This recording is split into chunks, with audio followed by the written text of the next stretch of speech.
Good afternoon, everybody, and welcome. The BIM Harambee Africa 2020 welcomes you from wherever you find yourself in Africa or the rest of the world. This is our all-women panel discussion, The Promise of BIM versus the Reality. My name is Dewlene Africa, and I will be the moderator of the panel discussion today. I'd like to extend a very special welcome to our panelists. Shameemah, Nawale, Victoria, and Juliet. Welcome, ladies, and thank you so much for joining and for participating in this very important conversation. Before we move forward, I'd like us to each introduce ourselves, sharing what you do in BIM, where you're from, which organization brings you to BIM, and I'd like you to highlight something positive from 2020. The year has been bleak, not kind to everybody, but let's see what we can come up with.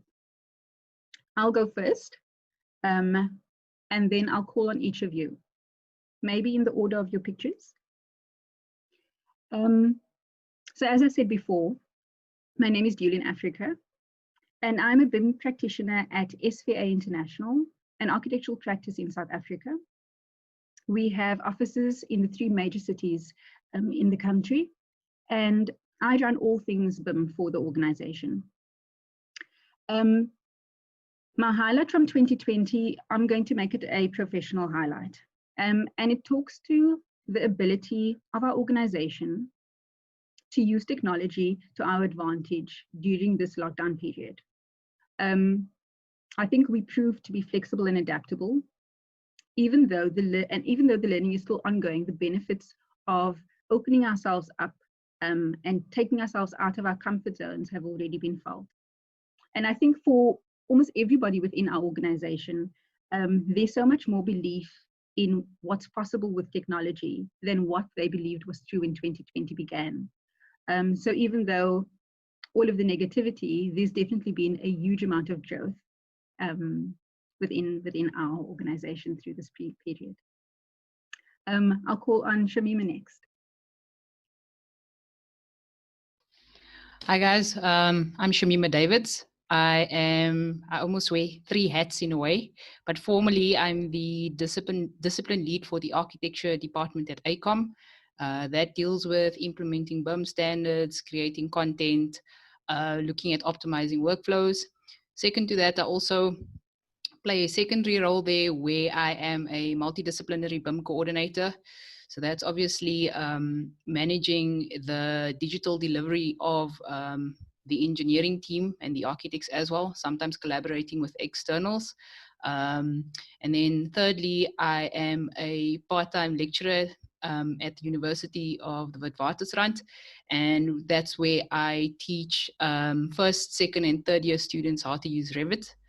And I think one of the highlights for 2020 for me was learning how to be agile enough in what you do. In terms of especially where I had to develop custom online content to still be able to deliver the course content for the university. It was an extremely intense task and challenging as well, because teaching online compared to teaching in person is very, very different. It was humbling. It taught me a lot of things, especially patience. But overall, got some really cool feedback from the students. I got a number of them asking me to make TikTok videos about Revit, which was very interesting. But yeah, that's me in a nutshell. Nawale, can we call on you next? Yeah, so first I want to highlight that I'm sincerely thrilled and honored to participate to this discussion as experts, as African and as women. So my name is Nawale Saoud, I'm Moroccan. I came from an architectural background, and I have 13 years of professional experience in AECO business as architect, general contractor, project manager, developer, and operator. I've been responsible the last years for planning, recruiting, and managing the design and construction team of multiple programs. And I'm now bringing my 360 degrees experience and enthusiasm to JLL, Jean-Long Lassalle, a world-leading real estate and construction consultancy services firm. My passion about the industry digital disruption is relatively recent and gets exacerbated when I joined JLL. I became more and more passionate about the possibilities that BIM implementation offers to our industry, despite the challenges that we face here. The maturity of the supply chain in Africa is at its beginning. However, the growing maturity in the Middle East, which often group together as region with Africa for multinationals, offers an opportunity to transfer learning, best practices, and skills. Regarding 2020, yeah, it's definitely a unique year for introspection and learning. So professionally, I rediscovered the principle of sorority. I joined the Women International Management and Executive Network. I also participated to business retreats with the incredible and inspiring women. And personally, I developed a self-care and well-being routine. I started using mindfulness apps, painting, listening to daily inspiring podcasts, attended several webinars, did some e-learnings, and all that to surround myself with positive vibes and inspirations. Thank you. Thank you so much, Nawale. Victoria. Hi, everyone. My name is Victoria Ikede. I am BIM manager at AECO Architects Limited. They are one of the leading practices here in Nigeria. We have 2 offices in 2 of the major cities in Nigeria. So we have 1 office in Lagos and 1 office in Abuja. I am the BIM manager for the Lagos office, so I do everything, templates, standards. Interestingly, we also have the ISO 9001 quality management system. So because we're an architectural firm, I sort of have to manage some of that aspect as well, because it affects the BIM part as well. Prior to this, I was teaching at the University of Sheffield in England. That was where I sort of honed my BIM technical skills and all of that before I started working at AECO. One highlight for 2020, I'd say, is I think it finally forced us to start to look at collaboration on the in the cloud, because I think I had tried pushing for that several times before pandemic, and it just seemed easier to still communicate through the conventional channels. But since we're all stuck working from different locations, we had no other choice than to learn how to collaborate remotely. I think that's a huge win for me, because now I can push more things and they sort of see the benefit now, and also saves them time as well. So yeah, that's it for me. Thank you, Victoria. Juliet.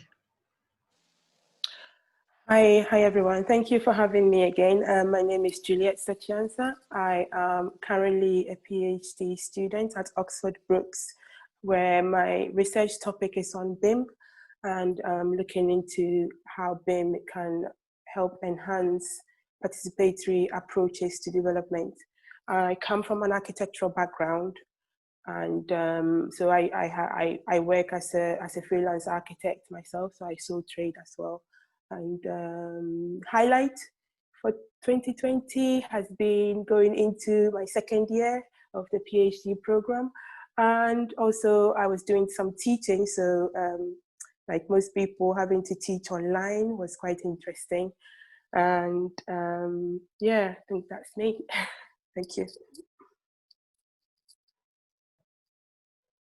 Thank you. This is really special, I think, what we're doing here today. I mean, what the Harambee is doing in general, but being able to speak to people with similar passions to ourselves from all over the world. We don't always have that opportunity. And so thank you very much for being here.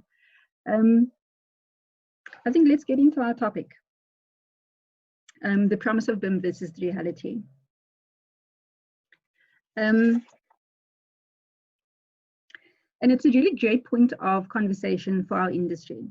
We are all BIM practitioners and have engaged the process to a greater or lesser degree.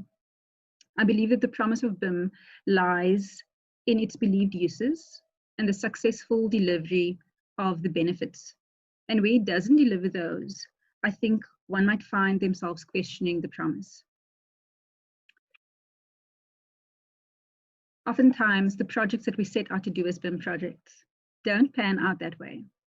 The benefits we were hoping to gain by following a BIM approach aren't seen. Sometimes we bite off more than we can chew. Sometimes all the cards seem to be stacked in our favor, but the teams that we work with haven't yet bought into the promise. And you're oftentimes only as strong as the weakest link. And that being said,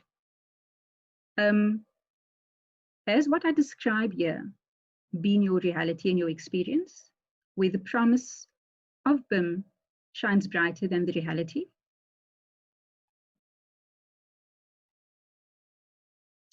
I'll call on Nawale first. When we talk about just the topic within itself and what we've just discussed now, where I talk about the benefits, the uses, and then the realities of what we experience on the day-to-day, has that been what you've experienced? Yeah. Thanks for asking. So as consultant and a PM director, I love helping partners and clients to adapt BIM platform, allowing for full collaboration of spaces and informations. Being in contact with global consultants with different languages and also cultures, colleagues experts in Europe, Middle East and Africa, and without comparing to Morocco, because it's not the same market, neither the ecosystem. I'm sure we're all fully aware that the road is long, but we're definitely on the right path. We should keep working on that. So there are many advantages and also hinders for the delivery of the promise. One of them is that there is certainly a lack of understanding of a BIM practitioner's role. It's a new discipline in Africa, so that will take time to evolve and understand. There is a lack of knowledge and lack of requirements from owners who should push the market forward. Here in Morocco, only 5 to 10% of the architects are involved in the BIM process, so it's really low, but it's getting evolved, as I said. There are only 10% of architects who grab 80% of the public orders, and 10% only for high and medium standing. So that's the actual target. But the industry being heavy spending, which is critical to national developments to stimulate stagnating economic growth, is what makes the construction industry prime targets. So yeah, there are other maybe generic problems which we aren't only facing here, such as the lack of government mandates and support, but also the problem of interoperability between the different models and software, to be able to use the outputs on one software in another. Although this is changing, this is sometimes something that software vendors have traditionally been reluctant and slow to implement. To deliver the true potential of BIM, we need to be able to transfer models between various software packages, such as those for analysis. There are also other problems like legal issues. The legal ramification of using BIM software have not yet been extensively tested to share responsibilities between the stakeholders, and not only and mainly the architects, as is the case here. What we call the nevariature drawings, for example, are authorized at an early stage, while there are other stakeholders involved after that. So how are we supposed to do not change these drawings with the studies and the BIM process? There is the 10 years guarantee also, which maintains the architecture responsibility about the conformity of the studies. So what about the numeric model? Yeah, so there are several issues. Thanks, Nawale. And so, I mean, following on from that, I mean, I'd like to hear about the others' experiences around the topic as well, the promise versus the reality. But let's maybe, because Nawale sort of started that conversation, talk about the hindrances at the same time. So, and what, in your opinions, are the hindrances to delivering the promise? There are a number of them, and I'd like to give you guys each an opportunity to sort of talk to those points as it's relevant to yourselves. I'll mention a few at a high level, and then I'll call on each of you individually to sort of talk to your hindrances specifically. So, lack of understanding in terms of the BIM practitioner's role, the maturity of your own organization, and then those that you're working with as well. Lack of government mandates, cost of mainstream software, to mention but a few. Nawale's brought up quite a number of them on her side as well. I'd like to hand over to yourselves. Shameemah, I'll start with you to talk about those hindrances to the delivery of the promise. I think one of the main things is, you know, everybody always comes back to that idea of ROI. So what return am I getting on that investment that I'm making, whether it's training, whether it's purchasing software, whether it's trying something new. But there was actually a very interesting article, or sort of, I don't know what you call them, like, you know, those little graphical videos that McKinsey actually published. And it goes back to saying that, you know, your core business is your core business. So if we look a couple of years back at most of the engineering and architectural firms, their core business was to deliver stuff in CAD. So people got exceptionally comfortable with delivering CAD.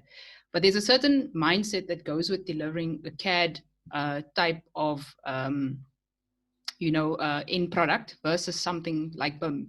You actually have to start changing your mindset a little bit in understanding that sometimes when delivering a BIM project, there's a lot of time that you spend upfront planning. So yes, your cost is now swapped from doing quick sort of sketch or concept design plans in CAD that take like 10 minutes, boom, you have like something going. Whereas with BIM, you kind of have to think about, okay, cool, we're going to start this thing, but how are we going to name our families? How are we going to structure and organize the data? And it's things like that are actually quite crucial to that starting of a project so that you can actually see that return on investment later on. So I think in general, there's probably a paradigm shift in thinking that needs to happen as a whole. So yes, you're spending more time and money up front, but hopefully if those proper measures are taken at the beginning, you'll actually see the saving towards the end. I think one of the other hindrances of pushing BIM is we're actually still using 3D software like glorified CAD. So people are generating these models, but we're only ever stopping at what we refer to as a project information model, which is your PIM model, which I'm sure you guys know. And we're not actually moving it into that A model, which is that asset information modeling space.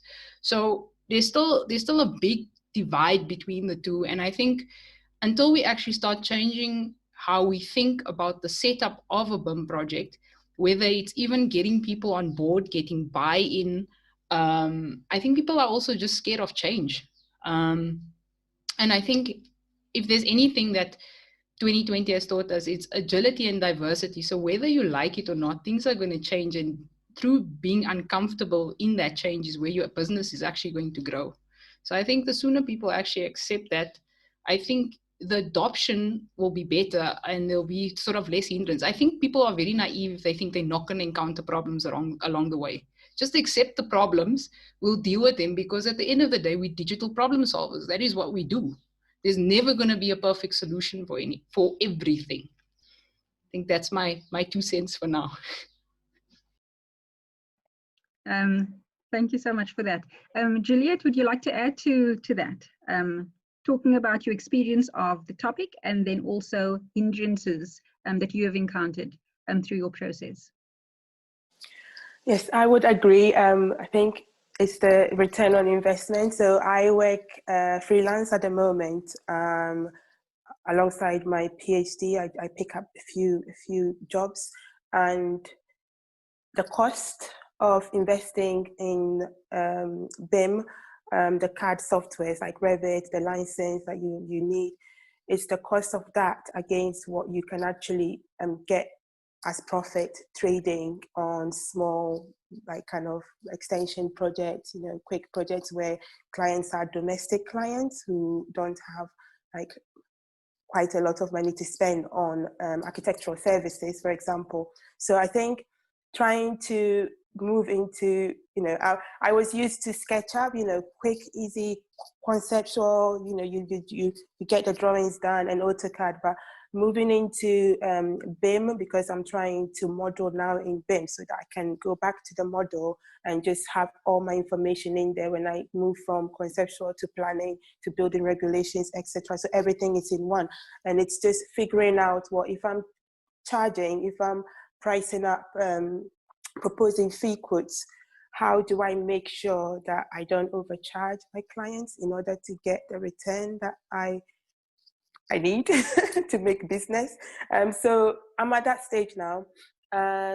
Another issue, which might be more to do with the research aspect of what I'm doing, is how to maximize the potential of BIM so that it does not become something that is only contained within the professionals, but can actually apply to clients. And because I'm looking into bottom-up approaches in development. So how does it, my context is in informal settlement. So how, when you move from, like, you know, people who can afford these things to people who might not be able to afford this, so the potential socioeconomic segregation, I suppose. How do we make it inclusive so that when we are moving into development that is for communities, how do we bring them on board? How do we make it so it's not something that only, it's not a language, or BIM, building information modeling, it's not just a language for professionals, it's something that can actually go out into the real world. And I will touch up on why I'm thinking alongside these aspects, because it's to do with AR and VR and, you know, digitalizing how we work. So I'll come back to that in more detail. Thank you, Juliet. So then, ideally, to follow on to what Juliet has identified, all professionals and others who form part of the design and construction team, and then also people who would then be engaging the asset after it's built, should be seeing some benefits to using BIM. But it's not quite the case. So a few questions here to start off with. Who currently sees the greatest benefit? Is there one that sort of stands above the rest in terms of where benefits are seen? And then where there is a gap, because I'm sure we can all see that there are gaps within the benefits being seen. Is it possible as an industry to work as a collective to breach that gap? And should we be working as a collective in this regard? I'll start off with Victoria. Great. I was hoping to get one of the easier ones because okay. Definitely there is a gap. I can't say I can easily say who has the most benefit, although I would assume it would be the contractor, because just from simulated experiences, I personally have never witnessed BIM 100% successfully implemented by every stakeholder down to the construction phase. But from like theory, I would imagine that the contractors would benefit the most, because they are the ones who deal with actually building all the information, including all these models, and they're the ones who face problems when the things are clashing or things aren't correctly done. So I believe that they would have the most benefits. Sadly, here I think there are still, the adoption for contractors is still low. The biggest adopters in Nigeria are architects, because I think for the most part, our education allows us to start using tools like Revit really early. So in most architecture schools, you find first-year students already very proficient at Revit. I can't say it's the same for any other trade in the AEC sector. I don't think it's the same for I think the worst adopters would be the mechanical and electrical and plumbing. I think that's kind of a global issue, but another set of people who I think they sold the promise of BIM to, but I don't think they've gotten what they were sold, are manufacturers. So there was a promise that if you have a BIM model for your item that you've made, the designer or the engineer could put that in their model. But I don't think it actually translates to people using their products on site. So I could specify a very nice BIM object from a certain manufacturer. It hardly ever translates to the client actually purchasing that object. So they've done a lot of work creating this object. I don't think they're getting the promised benefits out of that. From an architectural perspective, because that's my background and that's where I work, I'd say we definitely have benefits on collaborating. I think that's the biggest. We haven't really experienced the benefits in creating data because, like I said, you still have to end up maybe exporting two-dimensional information to people who haven't adopted BIM. So in terms of putting the initial efforts in the model, we still haven't gotten that. But in terms of collaboration, where we are able to plan things ahead of time, we're able to phase properly, we're able to have more than 3 people working on a project at the same time, I think we've definitely seen benefits in that area. Thank you. Thank you. Thanks, Victoria. Does anybody want to add to that? Who sees the benefits, and if some are seeing more benefit than others, is there a potential way that we bridge that gap between almost the haves and the have-nots in this case? Anybody else? Yeah. Victoria mentioned that the outcomes are and the benefits go mainly to the contractors. I think that owners and operators, the clients, ultimately benefit the most because when BIM is deployed effectively, they get better design, on-time delivery, better quality data at handover, and more efficient and maintainable assets. So the right approach is to ensure to locate enough benefits, values, and payback for each stakeholders. The owner should and could be the one to take most advantage for the simple reason that he remains for the entire life cycle. The design team drop at the end of the design cycle. The construction team terminates at the handover, and the owner should be able to extend the life cycle of the data used during the design and construction phases for his operation and maintenance. Thank you. Thanks, Nawale. Shameemah, you wanted to add to that? Yes, I think just going back to sort of the challenges that we do face with this is you're often dealing with sub-consultants or consultants who have different skill set levels. So that is sometimes what makes the data delivery the most challenging, is because how do you bridge the gap between those different skill levels? So I know we have things like, you know, the BIM execution plan, but it often ends up sitting on somebody's desktop and then is updated probably at the end of the project, or maybe at the start, because contractually kind of gives people, well, not contractually, kind of gives people guidance on what they need to do, but it's almost like it's a suggestion, whereas I think it should be something that is actually more, what's the word, conducive to helping the team deliver better. So I've also had an experience where we've sort of worked with an external architect on a stadium project. It was sort of a one-man show as well. That's often the case that you get in South Africa, especially.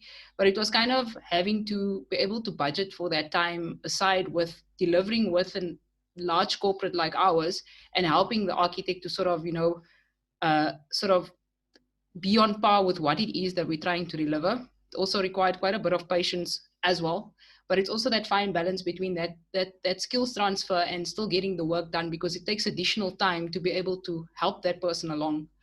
But it was kind of almost a balancing act between having all the fancy software that you can have, the cloud platforms, the auto issuing and tracking and RFIs, and then still getting back to the basics. Like, okay, when you draw walls, like look at your location line, because if we need to swap this out, it's going to mess our dimensions up. So it's kind of relaying that balance between the super technical stuff and then still the basics of BIM, and then trying to bridge that gap again. So for me, that's kind of like one of the main challenges. I don't know how we get there, because I think companies like the big corporates, we sort of have an advantage where we can lean on other resources across the world that are doing probably large scale projects, which is where you actually learn the most, because a lot of things go wrong. But yeah, that for me is one of the main challenges, is that skill set level. Thanks. Victoria, you wanted to add to that also? Yes. Yeah, thank you for your addition, Nawale. I completely agree. I think that for the most part, the awareness and the sensitization has been really focused on the professionals and the technical people.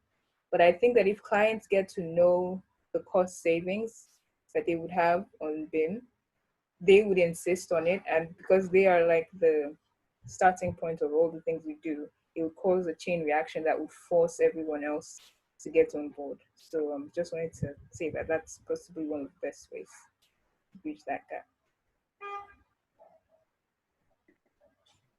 Thanks both for that. I mean, I think you both touch on important points. You talk about clients and owners and them understanding, obviously, the benefits to themselves. But if I just went back to something that Shameemah also mentioned around working with smaller practices where that maturity hasn't yet been reached, right? I mean, we're all possibly sitting at very varying levels of maturity. Is there a responsibility of the organizations with more developed maturity to almost support the up and coming, so that we as an industry sort of support each other, as opposed to currently, I think oftentimes doing BIM by yourself within still that siloed approach. Is there a responsibility? Let me ask Juliet. Thank you. So that was one of my points to bring up as well here. So thank you for bringing it up. I wouldn't go as far as to say it's the responsibility of larger companies, larger firms, but I think it's something that needs to be addressed, because you have startups, or startup firms. We're going into obviously African context now. You've got young architects coming up, wanting to be independent, wanting to try things out themselves or set up their own firms. And in the context of Ghana, for example, you don't really have large practices. I mean, on average, maybe you have 20 architects in a firm, if not less. And quite a lot of the younger ones are trying to set up themselves, and it's how to get them to be part of this BIM talk, part of the BIM movement.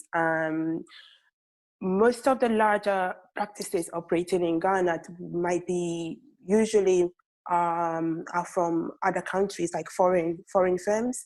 So in the context where you have such firms working with local firms, it would be interesting to see the dynamics there, like how, in terms of the BIM maturity, how are the skill set, how is that brought on board, what training is provided to enable architects and architectural technologists to be part of the team without feeling incompetent or not quite good enough. So I think that's an issue that we could consider looking into on the continent.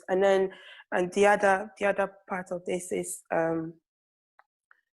when I'm based here in the UK at the moment, and Victoria mentioned, maybe the client could initiate, with getting clients to be interested in the benefits of BIM, but then even in Africa, as well as here, it's quite difficult to get clients to understand the value of architecture sometimes, unless it's a big scale, the project is quite big, and you're talking maybe government size practice.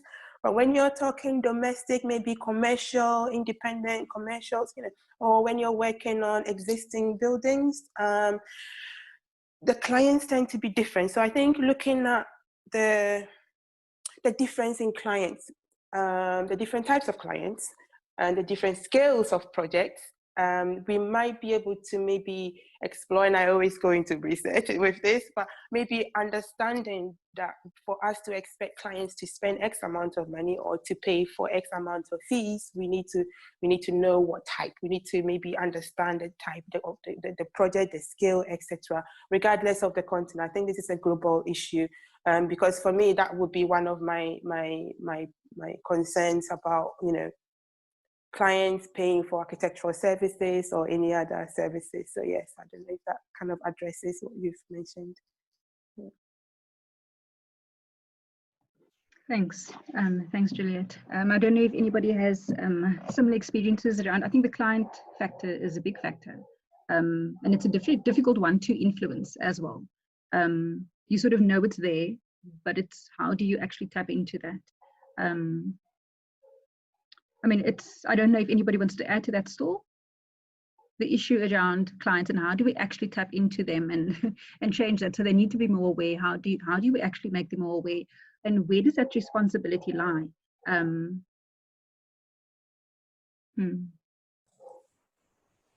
Well, I can add a bit more. Oh, sorry. Go on, Juliet. Okay, I was just going to add about the client side of it. How do we tap a bit more into it? I think from the design angle, there are softwares or online apps where domestic clients can draw up their houses. They can click and it will draw it up for them. So how do we also compete with these kind of apps? Just to add to what Juliet said, I think that's like an industry debate going on now about how, especially for architects, how to cope with things like AI and the tools that are coming up, how to still communicate your relevance as a professional. I think that to a great extent, what has happened, because of course in Nigeria, there are several people who do not believe that they need an architect in the first place. And they have successfully gone to build things that I think they always end up regretting. I think that one challenge with being in a technical profession is you get used to only communicating with your colleagues and your peers, and you forget how to use regular words or just simple terms to communicate your value to non-technical people. I think it's a problem. Even I had to learn how to communicate BIM to even professionals without being too technical, because they were immediately losing interest in what I was saying. So I had to find a way to relate it to terms that matter to them. So I think it's our responsibility. I don't think anyone else is going to come and do that for us at whatever scale. The architect is usually the person whom the client contacts. So I'd say maybe more on the architects, even though the structure of projects is also changing. So sometimes now you have project managers who are the people who start the project. I think whoever is at that beginning end has the responsibility to learn how to communicate the value in simple terms. We need to train ourselves out of this technical jargon space where we usually find ourselves, and know how to tell people in plain words, this is why this is better for you. And I think everyone always goes for the better option. It's just that typically we probably confuse them a lot with the way we explain things. That's just my thinking. But it's an industry-wide debate that I think a lot of research and maybe thinking would have to go into to arrive at something conclusive. Thank you for that. Really interesting. Nawale, you wanted to add something to that?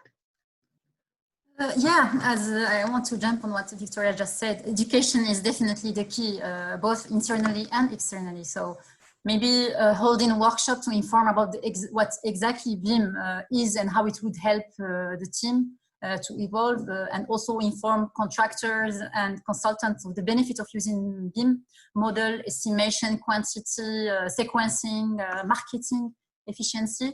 Yeah, I invite everyone to get on board.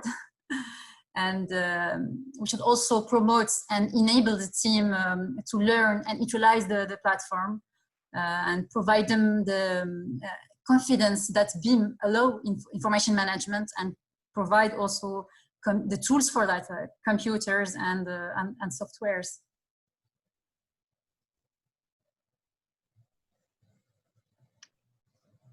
Thanks so much, Nawale. So, I mean, a number of you have already mentioned a few items that talks to technological advancements, right? And a lot of what technological advancements brings is really about disruption. In order to swing the pendulum in the other direction, where oftentimes we may find that we're still struggling along and not quite getting where we want to be. Within our organizations, there are BIM practitioners, and there is a level of understanding. We still struggle to sometimes move forward, and sometimes we sort of see the promise in one or two projects. And then a lot of the rest of what we see is sort of just standard and ordinary. But let's just say we all believe that disruption is necessary. I've got a thought around managing disruption. And if we don't manage disruption, are we kind of setting ourselves up for failure? I've got a few items here that I want you to reflect on, and then feedback a little bit on your experience maybe with these points, or how you feel that could potentially change the way you approach projects going forward. So I'm thinking about change management. And when you are creating levels of disruption, how important change management would be. Empowering individuals to step out of the comfort zones by rewarding innovation. Managing disruption by identifying the right teams. Because I think we all know the wrong team can just create chaos almost. You're trying to push all of this new positive, what some believe would be positive things, and you put it into the wrong team and you don't get the results that you want. You get the opposite of that. Identifying BIM champions and being willing to sort of start small with pilot projects. What are your reflections on some of these points? I'll start with you, Shameemah. So I think one of the things is people are always reluctant to change, right? So generally it's kind of making people used to that change. So sometimes what I do find is the minute you start overwhelming people with like a bunch of documentation, like a BIM execution plan, LOD matrix, and then all the funky jargon that we try to use, sometimes that overwhelms people and that actually hinders the delivery. But maybe it's a case of what I've tried to do is, especially the guys that I know I need to kind of like, you know, give a little bit more of a push to get stuff out of them, is actually give them focused tasks, explain why we're doing what we're doing so that they can also see the end result of the goal that we're trying to achieve. Because I often find that people are put in tasks, but they have no clue what the common goal is. So if someone's also just going to tell me to do something like a parrot, you know, I'm not going to be as willing to do that. But if you're like, cool, this is what we're trying to achieve, we want to make our footprint bigger. When our footprint is bigger in the industry, that means opportunity for you to grow into a different role. This is your future in our company. This is why we're trying to get there. So I think it's about breaking that disruption down into manageable and palatable tasks. Because I even noticed with some of the externals, the minute it almost seems like you're overwhelming them with documentation, and then it's a project execution plan, then it's a project information plan, then it's there's just too much. So I think the more you sort of break down that path to the common goal, I think that's when we'll start seeing better results as a whole. But yeah, that's just what I think, because unfortunately you get people that you're going to need to micromanage to get results out of, and then there's others you can kind of just let them do their thing, you know. Because not everybody's like into technology the way we are. More people are in tune with design, other people are in tune with aesthetics, other people are in tune with the detailing, but it's finding that niche and then growing that skill set for that person within the company in some way. Does anybody want to add to that thinking? John, how we manage disruption? Thanks, Juliet. Yes, definitely. I think sometimes it can be overwhelming when, for example, when it comes to the CAD software, the type of software that someone might be used to, and now maybe they join a new project or a new firm and they have to switch the software that they're using. I think looking into how to empower individuals in that sense, so that whatever they already feel comfortable with or are set up for, they can see the way forward into moving on to another level, or moving into a BIM environment. So I think that, and also for me, I'm thinking there are some terminologies in the field that can be a bit scary. BIM champion, that for me, I find that quite a strong term, a champion in BIM. If I'm not a if I'm not used to working on BIM projects, for example, projects that use BIM, I would be scared to even consider looking into it, because it's that myth. And I actually have a real case where the architect I'm collaborating with is just hesitant to use Revit because they just feel like it's over and beyond their capabilities. But this person, this architect, is so strong in his technical skills and design skills, but they can't move on because they're all set up for AutoCAD or for other softwares, and they're quite comfortable.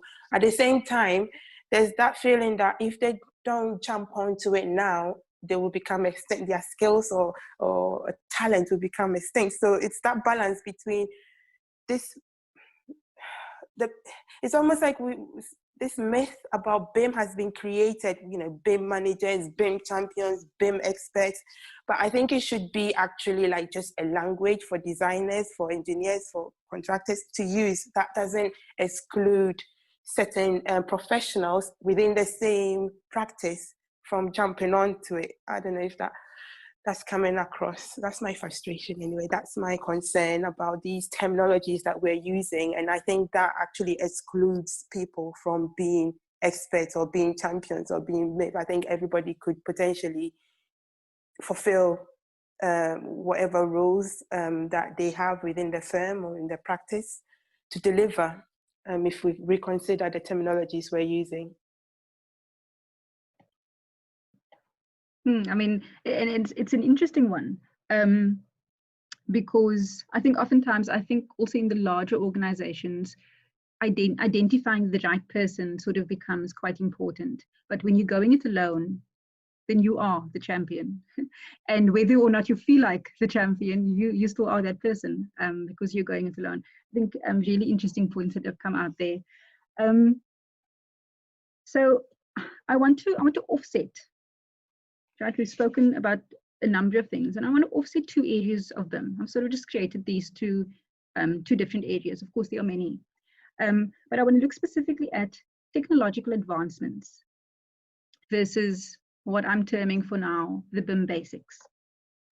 There's a lot to be said about technological advancements, stuff like your many and varied dimensions of BIM, augmented and virtual realities, analysis, generative design, prefabrication, artificial intelligence, digital twins, the list goes on and on.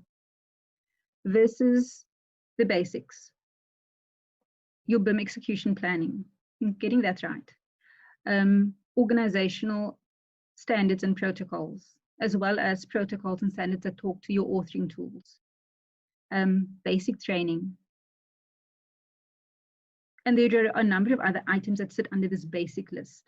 And so if you're not achieving the technological advancements, it's like, are you doing BIM? In my opinion, the answer is yes, you are. But it's cool and it's exciting and it's the thing that everybody wants to talk about. But what does it mean if every so often, yes, we do achieve some of these advancements, but we're actually not getting those basics right? How important are those basics in the big picture? Does anybody want to go? Or let's start with you, Shameemah. Your hand is up. I think the basics will always be key, because as much as what people like to sweep those under the rug, they actually have massive knock-on effects if that understanding isn't there. Because, for example, if you don't draw walls correctly, your quantities come out wrong for the quantity surveyor. So then it has knock-on effects for 4D and 5D. So it's sort of a fine balance between pushing the software to its nth degree and then also being able to produce a good quality model that gives you good quality drawings at the end of the day. Because unfortunately, we still, well, not unfortunately, but we're still in a space where our deliverable is still drawings. It's not yet a model. Okay, so we haven't moved away from that yet. The other thing that I wanted to touch on with that is, for me, sometimes I always have this approach. Sometimes you can go the high-tech approach and throw all the bells and whistles in because you've got time and money to be able to do that on that project. Whereas other projects, it's kind of doing it low-tech, but how efficiently can you deliver that project? So BIM doesn't mean throwing in all your capabilities. It means how efficiently have I delivered this project at the end, and is it a good quality drawing or model, or whatever the case may be. It doesn't mean delivering, oh, it's only a good quality BIM project because we've given you 40, 50, 60, 70, 80. That's not the output. It's relevant to that goal of that project. So for example, the other project where we had the external architect working on it, for me, one of the main things to achieve on that project was good quality coordination and collaboration. And for me, achieving that at the end of the project meant it was a successful project. Did we do 4D and 5D? No, we didn't. Was it relevant to the project? No, it wasn't necessary. It wasn't going to add any benefit. But when we issued good quality information to site, that helped, yes. So that means the building got delivered a little bit faster because there wasn't any discrepancies in the information in the format that it needed to be issued. So I think it's a play between the two. So it just depends on what is needed for that project. It's not about implementing everything in a nutshell. Good, thank you. Thanks for that. Nawale, do you want to add to that? Yeah, I will jump on what Shameemah just said. Successful delivery isn't about using the latest software, train the staff, and then flicking the switch. It's a journey that requires to look at people, process, and our output to bring them all together in a meaningful way for all collaborative partners. Good, thank you. Thanks. Juliet or Victoria, anything around the technological advancements versus the basics that you want to talk to? I think there are two sides to the challenge. So there's the challenge for the team, which I agree with Shameemah. If a project doesn't need all the bells and whistles, then there's no point wasting time trying to roll everything out on that project. But I think the challenge on, in quote, the BIM champion, such as myself, or some of us in our respective companies, where you are expected to know, to be able to contribute to some of these, and they change so fast. I find myself, when I go sometimes on LinkedIn, I'm kind of in awe at what I see some other people doing, and I'm starting to feel, okay, maybe I need to spend some more time on this, and then something else comes up. I think it's a bit of a balancing act for yourself as the champion to know what you need to focus on for your team and what you need to focus on for yourself. Because let's say a project does come and you do need those advanced skills, you are supposed to be the point person. So it would be unfortunate if you probably don't have anything to say on that. But it's at different scales. I think the challenge is at different scales. But I think there's a bit of a balancing act where you need to know where to draw the line in embracing all the new things and focusing on what the team needs to be most efficient, depending on the project. So yeah. Good, nice thoughts there, guys. Within the processes of identifying the hindrances to delivering the promise. Oftentimes within that, looking back, we find solutions, right, for what we do next and how we move forward.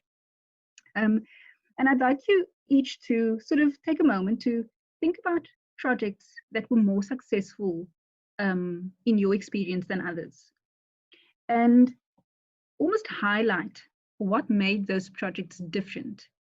And it may have been just not biting off more than you can chew. So like you both said now, you don't have to do it all.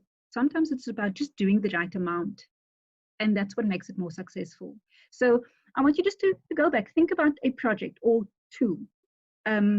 If you've got that many examples, were you just going, that was different and it was better, not because we did all of that stuff, but because, and what were those things that made it stand, or that makes it stand out for you? I'd like each of you to sort of have a go at this one. I'll start with yourself, Nawale. Okay. Yeah, as I said, coordinating multidisciplinary projects with numerous teams and sub-consultants involved is always going to have its challenges, and each project is different and have its own specificities and challenges, particularly in the digital space where skill levels vary quite widely. So the important factors, I believe, is to develop and implement processes that facilitate the BIM. So I don't know who mentioned it already, the BIM project execution strategy that will set out how the project should be run is very important.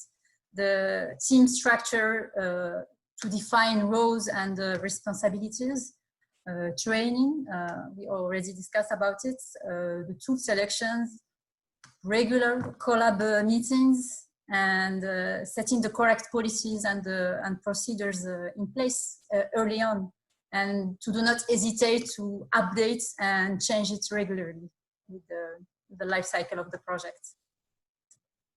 Okay, thanks. I'd like to then go to Shameemah next.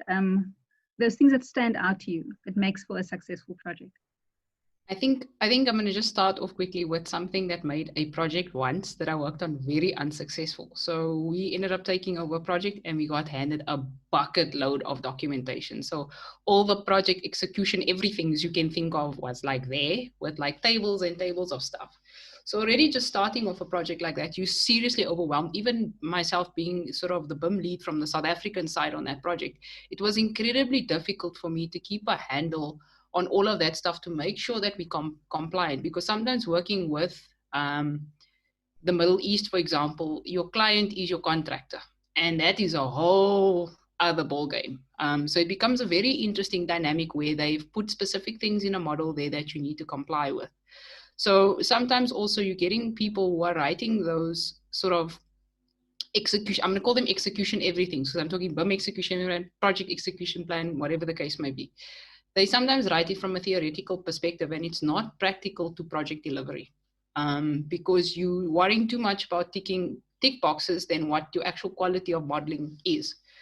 So a project where it's been more successful is where we actually had less documentation that was more palatable. It was structured according to the task that you need to deliver. And with that help from my end, I was able to relay that to the team a little bit more successfully. I'm not going to lie, the client was very educated, or the BIM maturity level was quite high. What also helped was the actual MEP team. So we form part of the CSA team for civil structures and architecture from the South African side, and they form part of the MEP team. So there was almost, even though they were a client, there was a sort of a shared design responsibility, and everybody had the same deadline. So when their teams, when we were feeling the pressure, we know their teams were feeling the pressure as well. So that was communicated to the client. So in a sense that if we don't necessarily achieve everything 100%, there was a level of understanding that came from the client, because they knew they were pushing us, and whatever we gave them at the end, we were going to give to the best of our ability. But if we didn't achieve it 100%, that was okay. The other thing that was also helpful is that the BIM skill level with the guys that I was dealing with was also fairly similar. So it was quite nice in the sense that if I got stuck on something, I was able to sort of bounce ideas off them and be like, okay, guys, what do you think? I can't actually get this filter to work to do the programming in for your schedule that you want. How do you propose we do this? So it's always helpful having that sort of, techie collaboration type vibe, where sometimes when you're in charge solely of a project, the decision you're making falls solely on you, and you don't really see the knock-on effects further on down the line. So in that regard, I think we also didn't implement everything. It was literally good quality 3D model that if in future you wanted to plug extra metadata into, you followed the modeling rules, you're able to do that. But it wasn't necessarily part of the requirements because the timeline was so short on the project. So for me, that was actually one of the most successful projects, and we actually delivered it on time. And they were actually quite impressed with what we gave them compared to the other consultants that they've previously worked with. But I think also just from the guys on the ground, the actual delivery team, the modelers, for me, it was kind of sitting with those guys every week, Monday morning, being like, okay, what are you guys struggling with this week? Let's put in a time for a meeting where we can actually deal with the issues you're having. So it's not left until the end of the project. Because I often think that's what we do. They're like, okay, freaking out. We don't have time to actually deal with this. Let's leave it to the end of the project. We'll fix it. And it never gets there. Then the project is in shambles. Mm-hmm. So it's kind of like consciously taking that time out and knowing, yes, we might be a day behind, but that day behind is going to save us 5 days later on, So it's a very, I always call it the balancing act. And I think one of the other ladies, Victoria, mentioned that as well. Everything is sort of a balancing act, especially when you in this sort of disruption wave. You just have to keep swimming, eh? That's it. Thank you. Thanks for that, Shameemah. So we've sort of come to the end of our timing, but I'd like for Victoria and Juliet to just give their wrap up as well in terms of those things that stood out for their projects before we come to a close. So I'll start with you again, Victoria. Hi, thanks. So I think the most successful project I've done was it was an as-built. So it was a really big building. Forgetting how many hectares, but it was one of the biggest mega churches in Nigeria, and we're supposed to document the entire project and put that in a format that they could use to manage facility. I think one of the reasons it was so successful is because any other approach would have been too tedious. So we did some reality capture, and then we used the BIM model to extract the quantities and so on. I think doing that project any other way would have been extremely tedious. So it was like the obvious solution. There was no other way to get it done that would have been less painful for the team. So I think it's easier to sell it when it's the obvious, like most convenient way to do it. And also what helped, I think everyone on that team was already a BIM enthusiast, so they were willing to listen. Challenge I find sometimes is people on projects who, maybe because of experience, they get defensive because they feel like you're challenging what they know works. But on this team, it was mostly young people, and we all wanted to get it done as quickly as possible. So everyone was on board with anything that was suggested, and we got it done, and it was really successful. Yeah. Thanks, Victoria. Juliet.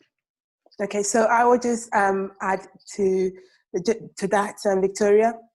So I don't have one project, but I have, at the moment, I have a few projects I'm collaborating on with different people, and what I'm enjoying about that is the fact that you can have projects going on in places that you're not actually there. So if it's a project in Ghana, I can collaborate on the architect on that, and we share, we comment, we review, etc. And it's the same here. I think this relates to the year that we are in and the times that we are living in now in 2020. And what I want to mention is the opportunities for laser scanning, photogrammetry, VR, AR, all these kind of technologies that we have now that I think we could probably tap into more in this kind of world that we're living in, especially when you're perhaps not that mobile, or you can't really visit places, but you want to keep work going, work flowing. Yeah, so that's my thinking and my thoughts on that. Thank you. In closing, I'm going to share my screen so we can look at.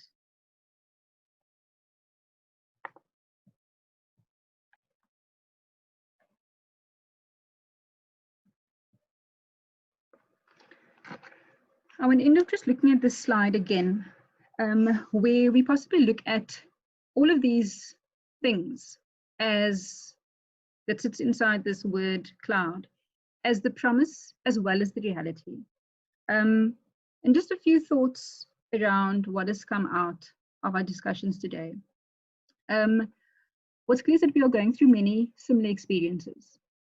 They are varying, but there are a lot of similarities in the possible struggles that we are having. And then within your success stories as well, there are things that sort of stand out as being similar. I think something else that's come out is that coming together and supporting one another as a larger industry is necessary to move forward in the industry. And possibly a more people-centric approach to doing BIM. We can't do BIM alone, and we can't do BIM without people, even though technology is all important. Something being said about going back to the basics, what we're calling the basics. You know, that stuff that we possibly take for granted, but we should be checking those boxes. And then focusing on the learnings from past experiences, because all of us were able to mention something that you could look back on that was positive. Maybe it's current now, but there are positivities in all of our stories, which is, I suppose, what keeps us going. But we will find that there isn't only one answer that defines success. And having conversations such as these can create huge shifts, allowing us to reframe what successful BIM looks like. And sometimes it's actually just getting those basics right. Thank you once again, ladies, for your time and your energy that you brought to the conversation. It's definitely, it cannot be the last conversation like this that we have. But thank you so much for sharing. Let's just all unmute our mics and say our au revoirs. Yes, guys, it was lovely meeting all of you. Bye, guys. Bye. Ladies, Bye. it was a real pleasure. Okay, just thank you. Bye-bye. Bye-bye.